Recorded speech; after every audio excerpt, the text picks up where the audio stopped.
Welcome to the Plant-Based Asia Summit, where we inspire a healthier and more sustainable Asia Pacific. I'm your co-host Luke, and today we have the honor of having Dr. Joel Fuhrman. Dr. Fuhrman is a board-certified family physician, 7 times New York Times best-selling author, and internationally recognized expert on nutrition and natural healing. He specializes in preventing and reversing diseases through nutritional methods. Welcome, Dr. Fuhrman, and thank you so much for joining us today. I'm excited to be here. Really honored for you to be here, Dr. Fuhrman. I think just to kind of open this conversation up, I know your latest book, Eat for Life. Maybe we could explore why you decided to write this latest book of yours. Well, my book Eat to Live, written in 2004, had a revised edition in 2011, and that book became like a New York Times bestseller, #1 in the New York Times bestseller list for over a year. It was like, wow, so many people read that book, and I was so blessed and honored to have helped people improve their health around the world. And then with so much new research in the last 6 to 8 years, corroborating the science of longevity, that enabling people to actually predictably get to be 95 to 105 years old. And we can really convince people with enough evidence that we can wipe out cancer. We could not wipe it out completely, but we could wipe out most cancers and have a tremendous dent in the modern world in heart attacks and strokes to afford people a tremendous health opportunity and stop needless human tragedy.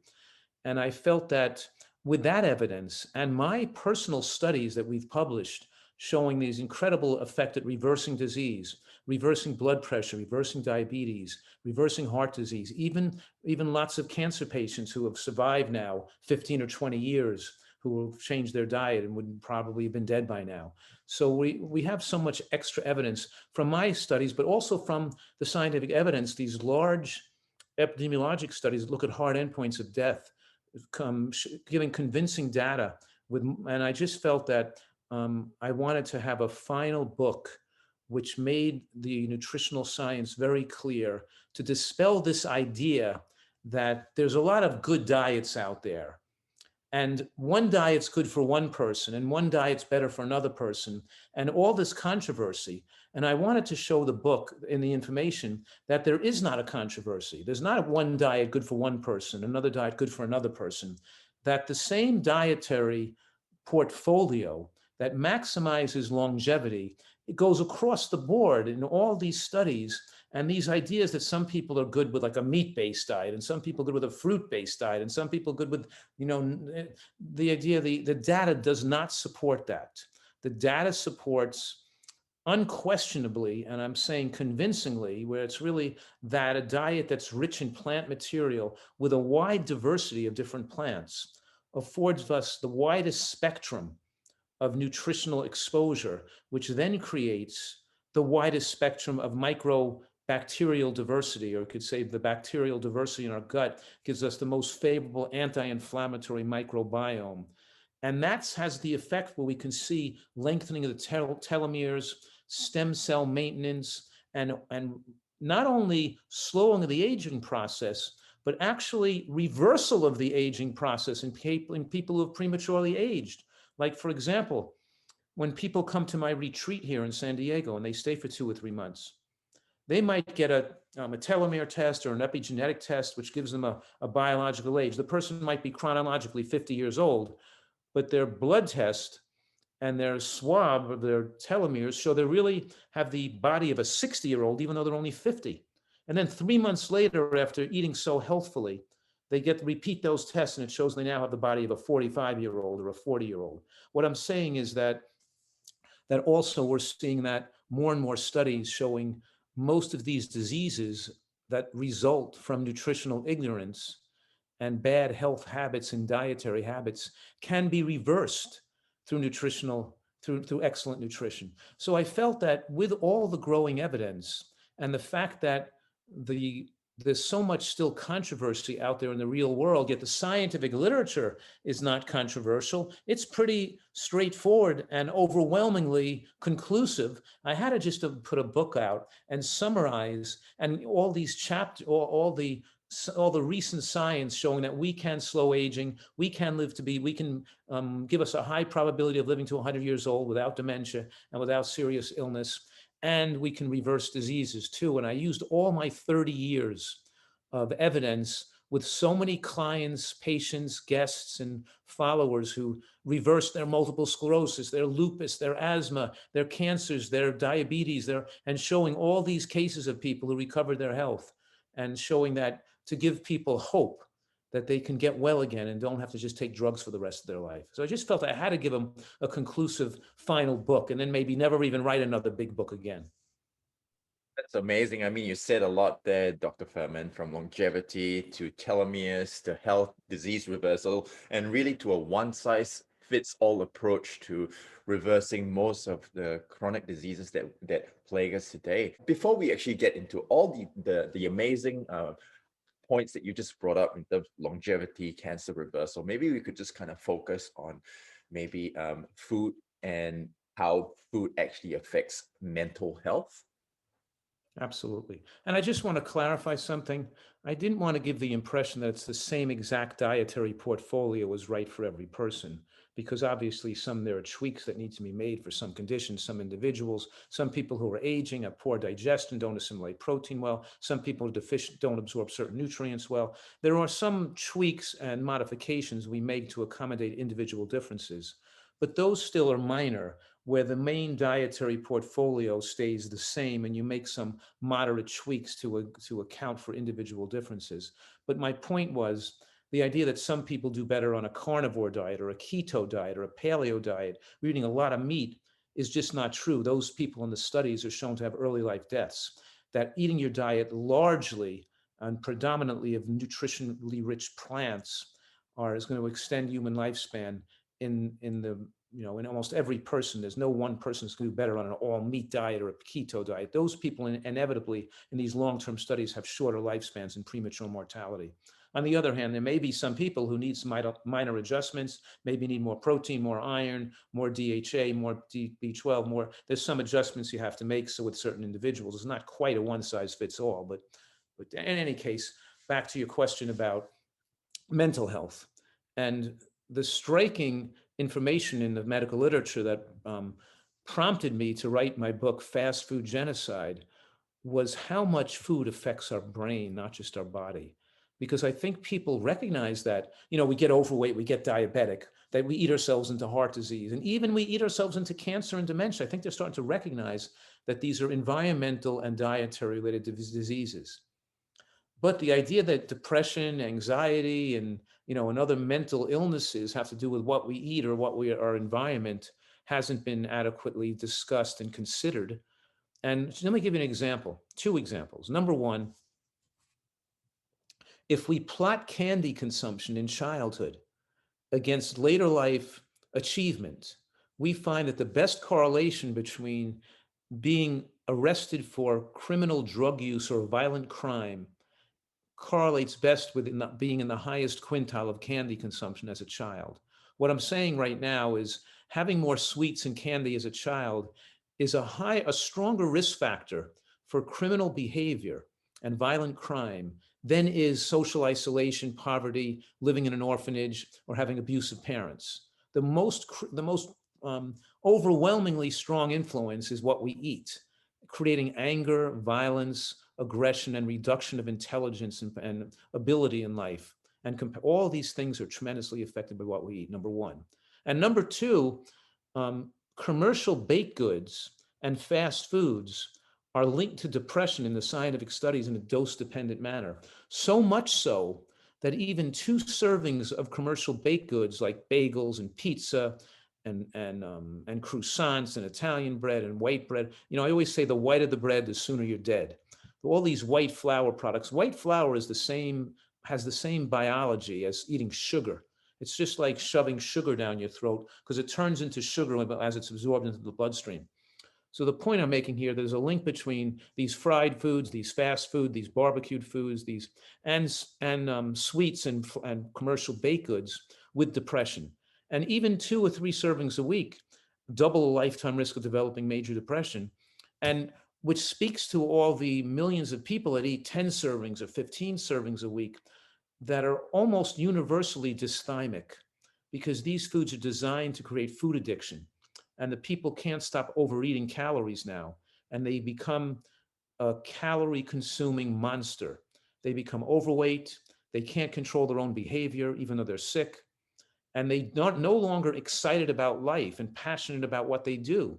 They just live to make money so they can imbibe in their addictive substance of choice, which in this case is food, for the instant gratification they get and the neural stimulation they get from having a calorie rich, or highly palatable calorie rich diet designed by food scientists to hook us.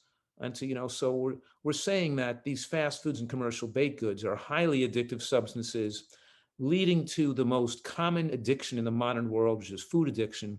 And food addiction causes more premature deaths than any other addiction, including smoking addiction and drug addiction. Food addiction is definitely a big one, and it's hard to break out of that. It's definitely hard to break out of that cycle, especially when food engineers have literally spent millions and if not billions of dollars trying to synthesize food that makes us go back more for it without conscious thought. So Yeah. that's such a great point.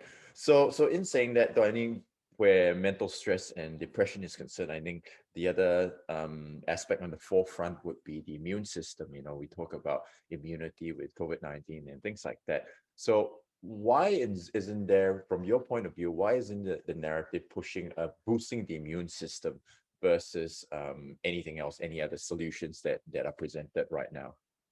I know, isn't that what a crazy world we live in? It's right in front of our face. I mean, every article talks about the overweight and sicker people being at higher risk of death and hospitalization from COVID, from these serious infections. And nobody's saying get in good health to protect yourself.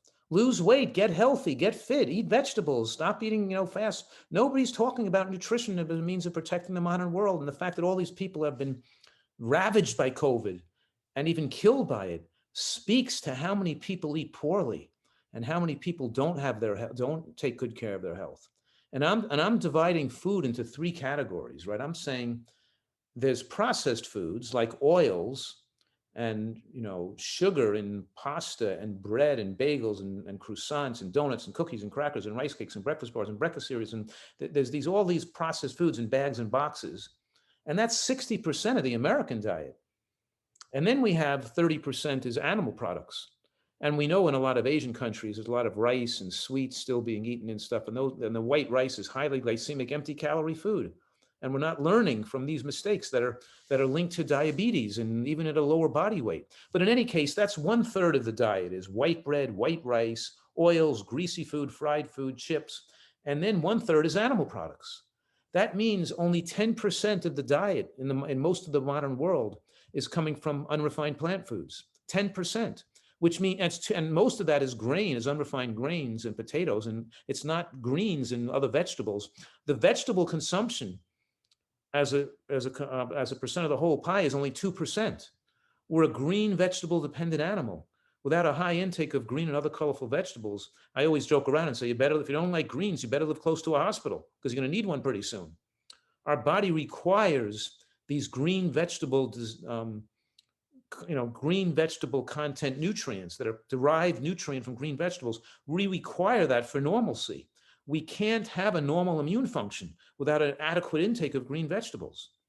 And I have this acronym called GBOMBS, GBOMBS, BOMBS, which stands for the letters of the foods that have the most power against cancer and the most power at supporting and establishing an adequate immune function. And that means I'm saying people have to regularly consume adequate amounts of greens, beans, onions, mushrooms, berries, and seeds, like flax seeds, chia seeds, sesame seeds, hemp seeds. We have to consume greens, BOMBS, greens, beans, onions, mushrooms, berries, and seeds. And we could throw a dart at any of those food categories and describe the incredible power they have to raise immunity and protect us against cancer. And it's the same cellular recognition that identifies abnormal cells and prevents cellular replication and prevents cancer and prevents inflammation. The same thing, it's the same factors that protect us against viruses, and especially against the powerful pathogenic effects of COVID virus. Our body, that virus can't hurt, it can't badly, I mean, it gets sick for a few days, but it can't badly hurt a person in good, who has great nutrition and good health. I got COVID, by the way. I got it about 4 months ago. I was sick for 2 or 3 days and felt weak and had no appetite, but I came, but I wasn't that bad. I didn't even have a fever. I didn't even have a runny nose, or I didn't feel that bad. I just was weak for it and losed appetite for a few days. But lots of my friends and people I know who are very healthy people in contacted and got COVID and didn't get very sick and just had a few days of feeling a little bit ill. I didn't know that, Dr. Fuhrman. And for you, in optimal health, in 2 days, that's what it took for you to kind of kick the virus away. That's amazing. So, in terms of the immune system, of course, you mentioned G bombs. I think one thing that I want to pick up on, particularly on berries. I know berries is one of the aspects that you recommend in your G bombs. So the thing is that in Asia, because we don't really get berries per se, we actually get them imported from US, from Canada, from the West. So the thing is that a lot of the berries are non-organic. Would you recommend for people to actually consume non-organic berries? Because my understanding is that berries are quite heavily sprayed. So, and even organic No, berries they're might be not. few. Yes, the fresh berries are heavily treated when they're non-organic, but the frozen berries are not. They put fungicides on fresh berries. But frozen berries have less chance of having fungus growth, and they're frozen the same day they're picked. So you get much more nutrient and much more value. They're less expensive. But it doesn't have to be berries. There are other fruits that are low sugar fruits that count, like pomegranates and cherries and kumquats and lychee nuts, and those are all types of different fruits that give you they give you the polyphenols and berries. It's just, so there's other fruits that are available in different parts of the world. As you know, some of the best and most exotic fruits, come from Asia and some of those tropical countries make incredible, delicious fruits that can take the place of berries. But don't negate the fact that frozen food is really an asset in the modern world, that we can get, frozen broccoli florets and frozen, we can get anything nowadays frozen that's available, and freezing it doesn't make you have to use chemicals to keep it fresh. Oh, thank you for that. I mean, now you've got my mind thinking, because all this while I've been kind of avoiding berries and I never actually thought about buying fresh berries. So that's definitely on You're my buying list frozen right now. berries. I mean, sorry, not fresh berries. I meant frozen berries. Yeah, indeed. So thanks for that. For that clarification. So I definitely want to shift gear. You Oh, mentioned and cancer. where you live, what good lower sugar fruits are available where you live that are I still? We get a lot of melons. I mean, we get the usual. I mean, apple and oranges. We get a lot of tropical fruit from jackfruit. I mean, these I would say are considered higher sugar fruits. Like Mangoes, jackfruit and uh, mango, things like that, right? lychees, mangosteen. Yeah, um, lychee and mangosteen. What is better than that? That's super healthy for you. You got a lot of great stuff where, it's actually, what I'm saying? We have this, I say we have an unprecedented opportunity in the modern world to live longer than every man ever did before, because we have the ability to get a wide variety of food. We can get fresh greens and salads in the wintertime. We can get berries and mango and lychee nuts, and I can get, apricots and in other words, and I can get nuts and almonds and walnuts, and I can get flax seeds and hemp seeds. And most of the blue zones, where people are living 8 to 10 years longer than most Western societies and more than North America, they're not having an ideal diet. Okinawa, Sardinia, the Loma Linda, all these areas where they're living longer, they're just eating a diet their ancestors ate, that are with food indigenous to that area. But we can do so much better than a blue zone diet. We can live 20 years longer than average, because when we look at what are the foods have the most powerful lifespan enhancing effects in incorporated diet, because we can bring foods in from a wider area today, and we have a greater availability of food. And while we have this greater availability of high nutrient food, nobody's taking advantage of it, because they're living on junk food, processed foods, bread, pasta, fried foods, potato chips, potatoes, burgers, pizza, an addictive, rich, disease-causing food, when we could eat mangosteen and frozen broccoli florets, and you could eat that stuff and be super healthy. definitely what I heard you say was definitely eat seasonally and locally as well, because you look at what you have around you, rather than looking at what you have, what you can get from across the world. Across the world, but at the same time, if you do want to, maybe go for frozen variety. So that's such a great point, Dr. Furman. And I know you mentioned the word cancer a few times, and I think this is a great time for us to kind of explore that, because I was impacted by cancer. My brother passed away just pre-COVID 2019 from stomach cancer. And just looking at statistics as well, I mean, colon cancer is one of the highest cancers in the world. I mean, even in Singapore, Malaysia, in this region. And everyone talks about the war on cancer, and the first thing that people, medical professionals would say is, all right, we need to go for chemo and surgery. And that was just the narrative with my brother. And I remember that there was no emphasis on nutrition, and he was given like a bottle of Ensure, like a liquid nutrition, which in my mind, I was just like, that, how is that going to help? That promotes So cancer. Yeah, that's a cause of exactly, cancer. You know. exactly. Well, I'm very sorry to hear about your loss. I'm so sorry. Yeah.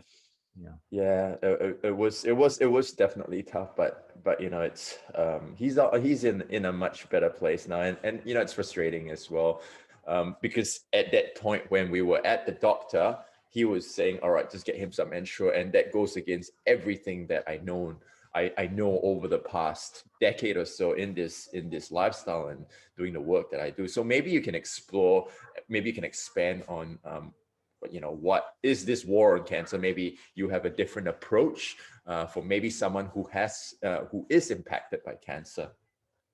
Yes. Matter of fact, I'm running a boot camp next week on people impacted by cancer.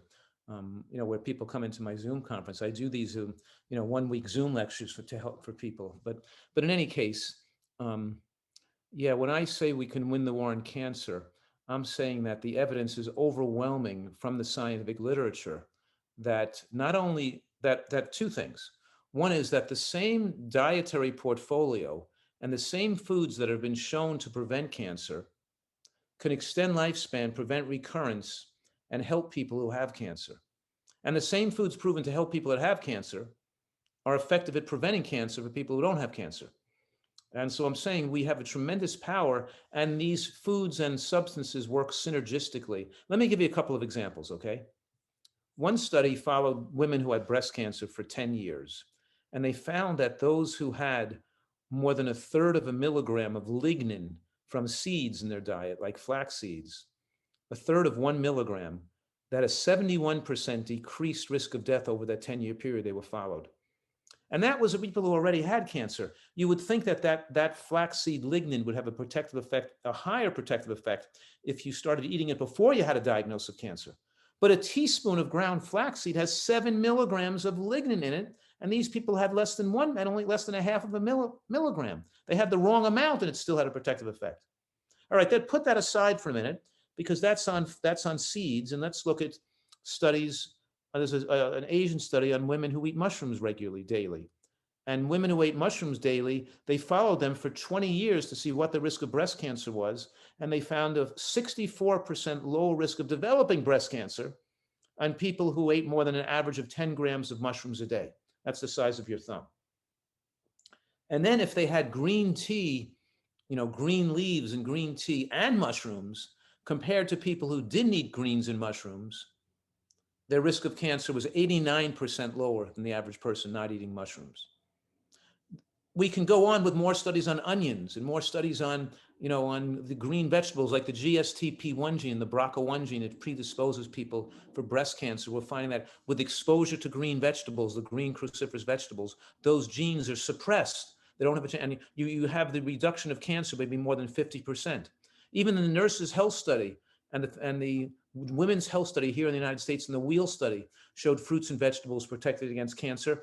The women's nurses' health study showed that even 2 servings a week of beans, like lentils or azuki beans or kidney beans or just 2, or soybeans, just 2 servings a week reduced risk of breast cancer by 24%. So what I'm saying is, as we look at the studies showing all these individual food substances have protective effects, and we put together a dietary portfolio that uses all of these foods in your regular diet, the synergy to supporting the immune function and the growth of the favorable bacteria in the gut makes you resistant to cancer and resistant to toxic exposures and resistant to the diseases that plague other Americans. And when we utilize those techniques in people who already have cancer, we see an improved response, longer life, less chance of recurrence. And in many cases, a lot of these, like I had, for example, I'm a patient of mine who had ovarian cancer that metastasized, and she had 4 liters of fluid extracted from her lung, and she was given 3 months to live. And that was in 1997. She had chemo, but they said it wouldn't work. The cancer was too advanced. And now she's still alive. How many people with ovarian cancer in 1997 are alive today, 24 years later, right? And that's just one example. I give a lot of these examples in my books. Or a woman with breast cancer that metastasized to her bones and incredibly got better. A shock. Couldn't believe it. I thought they mixed up the tests. I couldn't believe it. But so, in other words, I've seen, or a woman with stage 4 non-Hodgkin's lymphoma who received no chemotherapy, no treatment, and the lymphoma just shrunk up and disappeared. And she's still thriving, alive today, 15 years later. We've seen so many cases of people where nutritional excellence has made the difference, enabling them to survive. Today, I did another Zoom conference earlier, and I spoke to a guy today who had metastatic melanoma, and he had advanced heart disease, and this was like 15 years ago, and probably would be dead by now if he hadn't changed his diet. And there's no skin disease, no melanoma, no his heart disease reversed, his blockages undid themselves. So what I'm saying is that we can't say that it happens in every case or that every person can be cured with nutrition, but we can say that it has incredibly powerful effects to give people hope. And I think that is the key word you just shared just then, hope. I think a lot of times when you receive the news, especially from a white coat, you just all of a sudden life just closes down on you and it's the end of the world. And that in itself, the spirit just gets extinguished, and that adds to the acceleration of, to a certain degree, quote unquote, eventuality. So Right. There are I many love what there are many slow growing cancers like postmenopausal breast cancer and men prostate cancer that chemotherapy has almost no effect. They maybe extends life 2 to 3 months. It's not even worth it. The point is that some of the oncologists don't even have good treatments for many common cancers. And if you don't tell a person about nutrition, they can't just, then they're being sold out. It's malpractice for a person who has heart disease, who has high blood pressure, who has diabetes, who has cancer, not to be informed about nutritional excellence. And we should be teaching it in the school systems. It should be reading, writing, arithmetic, and nutritional science, because what is the most critical knowledge we need to know to control our health destiny, protect our brain, protect our intelligence, protect our emotions, and protect us from getting dementia, from getting cancer, from getting heart disease, where people are dropping dead all over the world due to nutritional stupidity.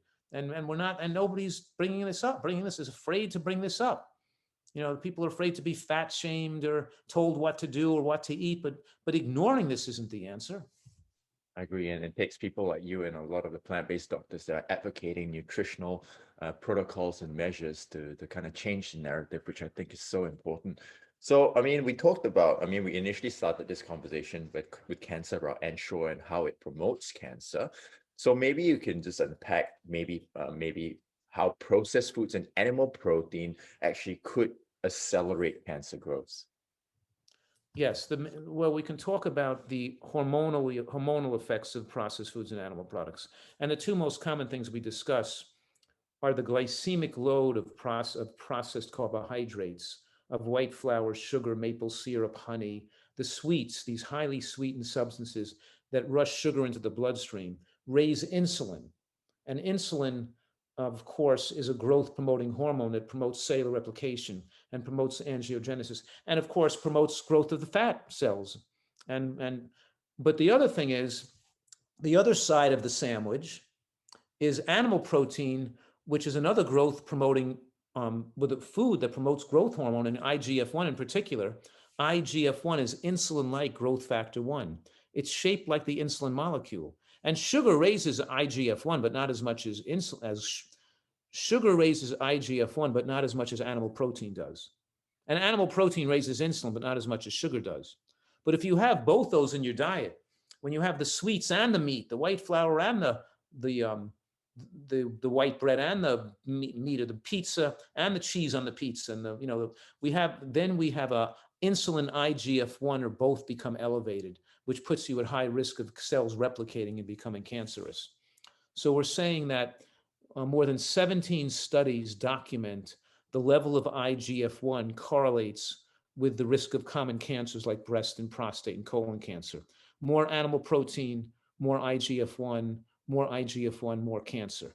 The same thing with sugar and honey and white flour, white rice. More of these white foods, the more you get more inflammation and more higher insulin levels.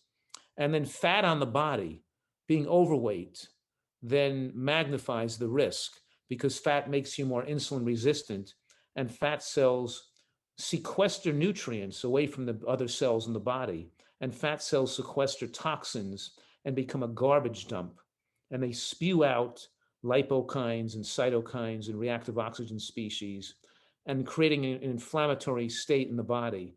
And in doing so, they elevate estrogen production by the aromatase enzymes. They activate aromatase, raising estrogen levels. So now your estrogen, testosterone, and estrogen progesterone levels are affected, and the higher estrogen, of course, increases risk of both prostate cancer and breast cancer in women. So we're talking about a diet has to be hormonally favorable, and you have to achieve have a lean enough body so the body fat is not a major contributor to cancer as well.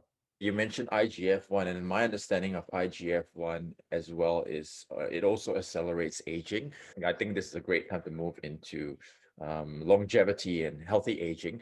And maybe we could just kind of explore what are some biological markers of aging, because in Singapore and Asia, we've got an aging population, birth rates are decreasing, the population is getting older and older, and people worry about, aging well, because my grandmother, although she lived till about 95, 96, 97, she was bedridden, she had dementia, she had diabetes. And towards the end of her life, I was, saying, whispering in her ear, giving her permission to go, because I just saw her in so much pain and she was Who wants to depressed. live that long unless you're in good health? It's no point in living. That's the whole point of what I do, is to explain to people that we want to have our mental faculties and physical bodies intact as we get to be living to be centenarians. And there are a lot of healthy centenarians, and that's the goal. And we know the science so people can achieve that. And across the board, centenarians are not overweight, and they have a high glucose sensitivity. They're not glucose resistant and diabetic. You can't, and diabetes affects in the sugar content, affects your blood, affects your cognition of your brain. And also we found in the scientific literature that more animal protein in the diet does link to increased risk of early life mortality. But more plant protein in the diet, that's now been corroborated by multiple studies with large numbers of people, that higher amounts of plant protein leads for better cognition and better immune function with aging and longer life. That means that diets based on rice, macrobiotic diets, or potato-based diets or fruit-based diets are not giving people a chance at optimal longevity. You have to actually, as you move your diet to plant-based, and you cut back on animal protein, we have to eat more high protein plant foods to get the full benefit of a plant-based diet. That means eating nuts, seeds, beans, greens, other high protein plant foods. We're talking about soybeans, other beans, lentils, edamame, and of course eating green vegetables, all the whole, and quinoa. And we're talking about nuts and seeds. And a matter of fact, there are more than 17 studies out that incredibly show about a 40% increased mortality from cardiovascular death from people not eating nuts and seeds in their diet.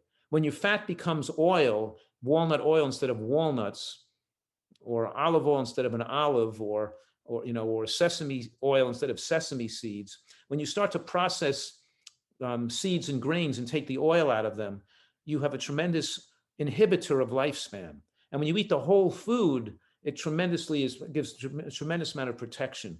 So people are frying food in oil, they're putting oil in their food, they're heating foods in oil instead of making a sauce by blending the hemp seeds and the walnuts and putting in the vinegar and the spices and the lemongrass and the cumin and the turmeric and the date and the coconut.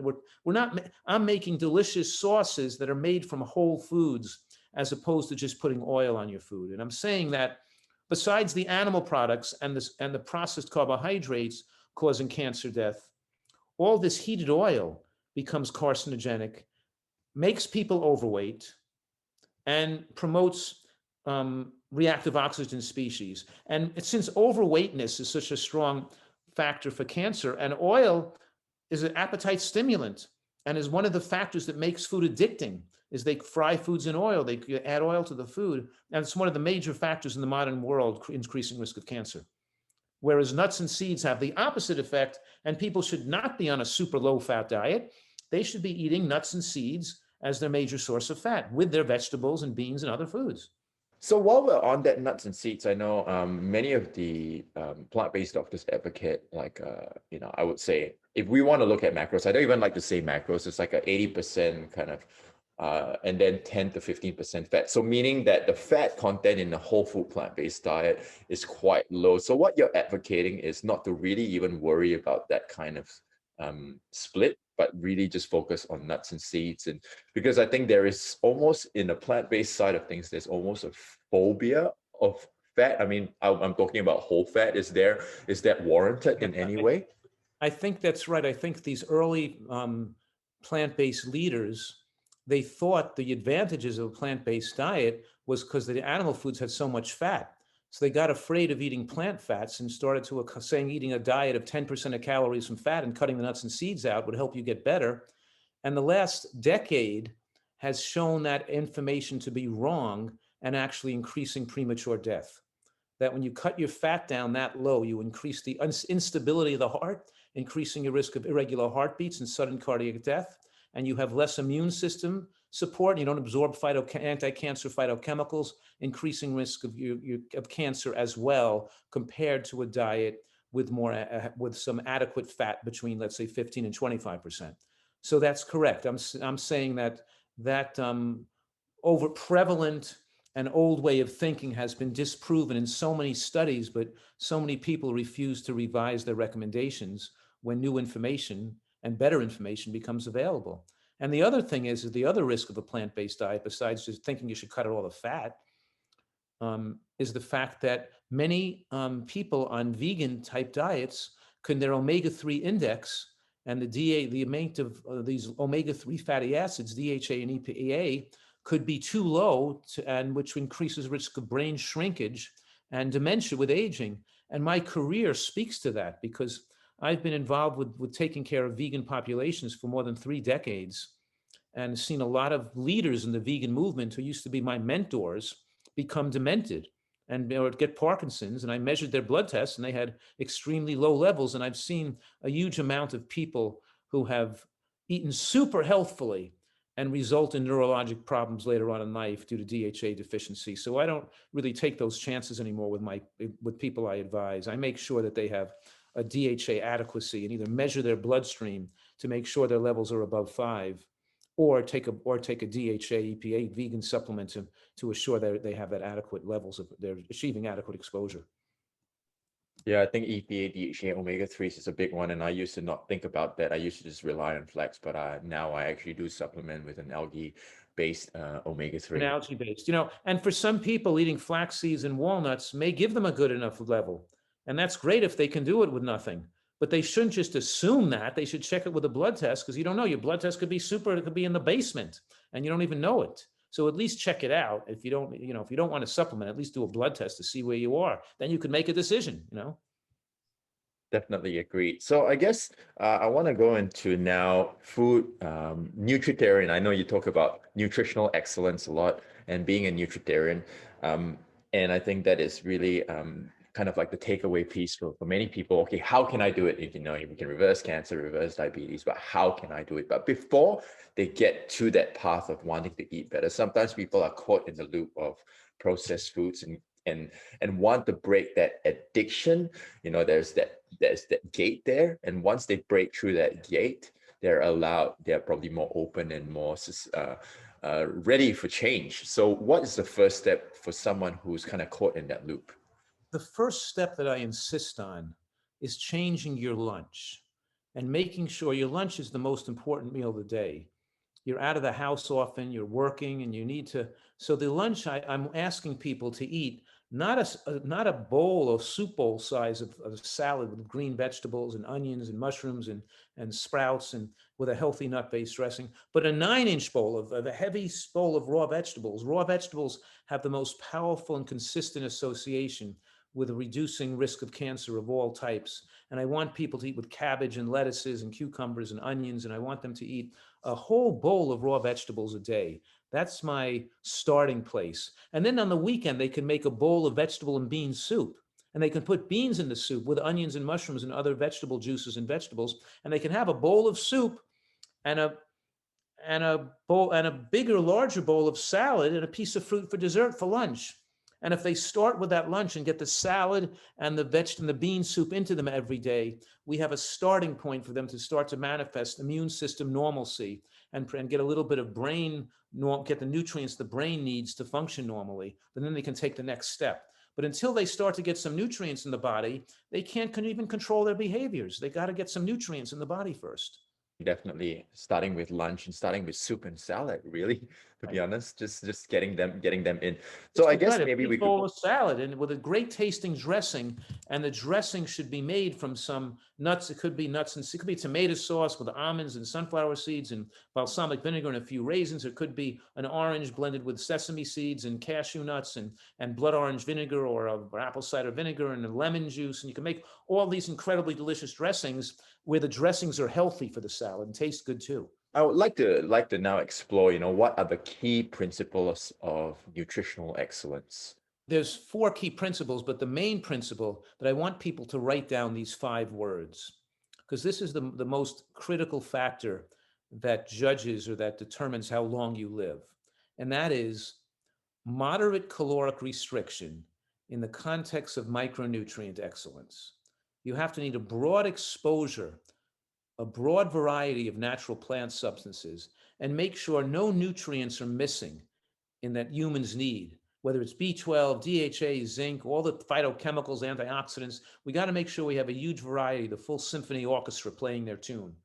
And that naturally suppresses your appetite now and makes you no longer needing to get extra calories to keep your energy up. That people can't control their appetite and they can't stop the overeating behavior until they achieve some micronutrient adequacy. You follow me? So that's the first principle. We want people to be slim, lean, and high nutrient intake in their tissues. And they do that by achieving eating a lot of high nutrient foods like green vegetables and broccoli and beans and onions. They're able to control their appetite better and stay slimmer. And the second principle is is that your diet has to be hormonally favorable, which we talked about, right? And how body fat and extra animal protein pushes up IGF-1 and extra fat pushes up estrogen and insulin. So the second principle is being hormonally favorable. The third principle, of course, is very, very simple, is that we want to achieve comprehensive micronutrient exposure, because you could have all the micronutrients present, but if you're missing one and you're vitamin D deficient or you're DHA deficient or you're B12 deficient or you're zinc, what are you going to be? Poor health from even being deficient in one thing. You could be all the strawberries and kale in the world, but if you're deficient in vitamin D, you're still not going to have great health. Or what, The fourth and last principle, which is obviously obvious, is we have to avoid toxic substances, pathogenic bacteria, parasites, worms, and chemicals that could hurt our health. We have to, and that includes breathing in toxic smoke from burning buildings and burning forests. So that includes, because the burning of wood creates polyaromatic hydrocarbons that are not good for our health. The first cancers that occurred were in the scientific literature were the high rates of cancers and especially testicular and scrotal cancers in men who worked as chimney sweeps because of inhaling all the smoke. So now we have people put fireplaces in their house, but the point is we have to avoid toxic substances. I love how you synthesize that, Dr. Furman. And I mean, the big one is especially in Asia, and during September, we do have the burning of forests in Indonesia. So a lot of that toxic fume comes over, and it's actually can get quite bad over here. So there's not really much we can Really? control where Oh, that's wow. concerned, It's unfortunately. terrible. But I guess Burning buildings are worse, but of course, burning forests are also bad. That's why we all have to work together on trying to do whatever we can to reduce global warming and the removal and all the burning and all the horrible health effects that are going to happen in the future. And people don't, and one way we help global warming is through not eating meat and animal products.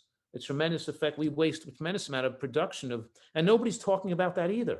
There's complete silence among the politicians of this world who are fighting climate change on the fact that people have to eat plant-based if we're going to reduce global warming too. There's so much things that, um, so much problems in this world that could be solved if we got healthier, ate healthier, thought cleaner, and kept our world clean at the same time. Because part of the problem with disease is the toxicity of all the chemicals and all the, and all the fires that are happening. planetary health is correlated to our own personal health as well in many Yeah. ways. And I think definitely I agree with you. We definitely need to take a rather than a macro look at our food, but a macro look at how our food actually impacts our lives in the world at large. And I think that's such a great point to kind of zoom out. I want to pick up on what you said in terms of the four principles to nutritional excellence. I know you came up with this term Andy scores. Maybe and for me, I understand that because I've been in this space and studied it before, and that's a measure of nutrient density, and that's a word that you mentioned a lot, and people who advocate this lifestyle mention a lot. So how would you define nutrient density, and how does that actually relate to Andy scores of foods? I want people to eat a significant amount of these high nutrient foods that are high on the Andy scoring list, that are high in nutrients per calorie. It's like the Andy registers how much nutrients of all those 36 different nutrients are in a 100-calorie portion of a particular food. But it's not, that alone is not sufficient, because even though we have to eat an adequate amount of high nutrient food, we also need diversity of nutrients. Like we said, the lack of nuts, which aren't high in the Andy score, could still impact your health because they facilitate the absorption of phytochemicals, or the lack of, so even though we're striving to have enough high Andy scoring foods, we still want to have nutritional diversity of a lot of different whole plant foods. So narrowing your diet to just a few narrow foods isn't as good as having a broad spectrum of foods on the dietary landscape. Indeed. So in terms of the Andy scores, maybe you could just kind of give us an example of, for example, what's an Andy score of chicken breast versus, berries. So at least a reference point. We normalize it to 1,000 to 0 scale, where kale might be 1,000, right? And chicken might be 10, and berries might be 500. If I normalize to 100 score, it's the same thing. It'll be 100 versus 4. What I'm saying here is that both processed foods and animal products do not contain much micronutrients, vitamins, minerals, phytochemicals, antioxidants that are so important. They're not in animal products much, and they're not in processed foods either. Whereas the Andy scores were demonstrative that we get the most nutrient bang per calorie when we eat colorful vegetables, particularly green vegetables. And the Andy scores and my nutrient IQ scores are a motivational tool to get people to eat more green vegetables because they see how much nutrients they contain. Because if we get people to eat more green vegetables, they're going to be a lot healthier.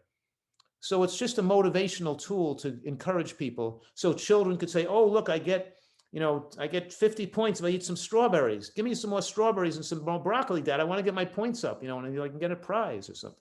But the point is that for everybody, they really have to strive to eat these foods. And that's where they don't have to really use the Andy score. They just have to remember the acronym GBOMS, because GBOMS includes the greens in there to get it. And greens don't have a threshold effect. The more you eat, the longer you live. They have tremendous lifespan enhancing effects. So never forget that the human species requires lots of green vegetables.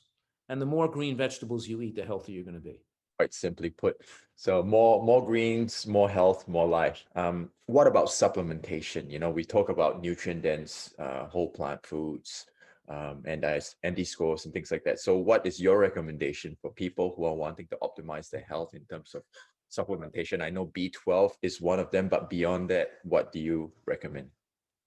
Yeah, I typically recommend and offer my guests and my patients and followers a supplement that does not contain folic acid or vitamin A or beta carotene or vitamin E, or there's so many supplemental ingredients that could be detrimental to people's health that conventional multivitamins are a mixed bag of which contain a lot of synthetic garbage in there.